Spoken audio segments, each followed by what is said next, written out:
Swedish furniture maker Ikea joined other retail businesses that paused operations in Russia, including the import and export of products in and out of Belarus. But here in the Philippines, the furniture giant continues to thrive and is expanding its e-commerce business in key locations in Northern Luzon and Visayas.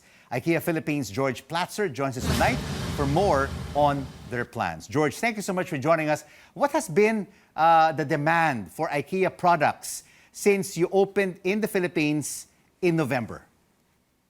Good evening, Rico. The biggest demand we see is everything in connection to work from home. Also, a lot of interest people show into the range in regards to cooking and eating. So obviously the love of the Filipinos for food, we feel that. Also anything which gives more ambience and good atmosphere to people's homes. So we're having quite successful appearance with many of our products right now. And George, when Ikea opened in November, we were still in some very tight restrictions, alert level 2, alert level 3.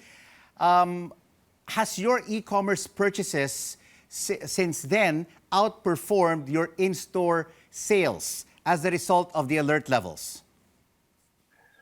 No, it did not. Actually, you know that we have had our slot booking in the very beginning just to keep our customers the feeling of safety. So we really controlled the crowd, so to speak. But however, people who came to visit our store, they really shopped very much. And Ecom is fantastic because it is enabling people who cannot travel to Pasay City to shop for Ikea, but it's never outperforming the brick and mortar store. So Ikea is very much relevant for people who love to touch, feel, and really get into close contact with the products before they make the final buying decision. And I think this is going to remain the same. But however, we, of course, are very proud that we have a successful Ecom operations for the entire country soon, hopefully. And I visited Ikea a few times, and it's always packed. And you really have to line up for the very famous Swedish meatballs.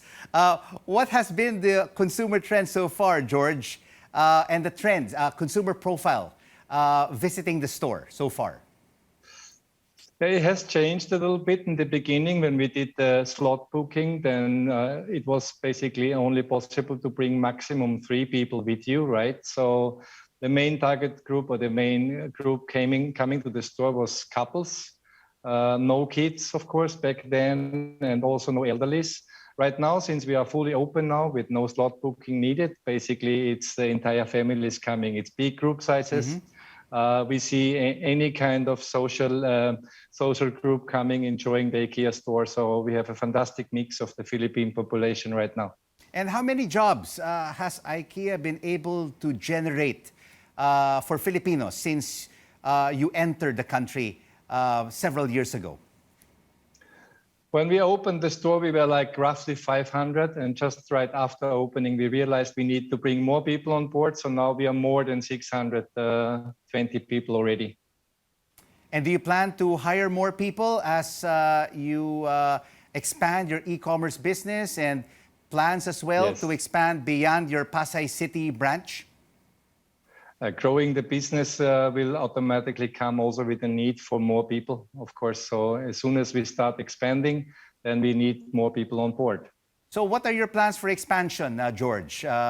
When do you see Ikea expanding to the Visayas and to Mindanao? Well, in the beginning, as we said, always we're gonna focus on the Metro Manila area with brick and mortar stores. So there is some plans to open even a second or third store in the mid and long run in Metro Manila, and then also some formats, basically in the bigger cities in the regions in Visayas and also in Mindanao. But this is still, a plan and not yet reality.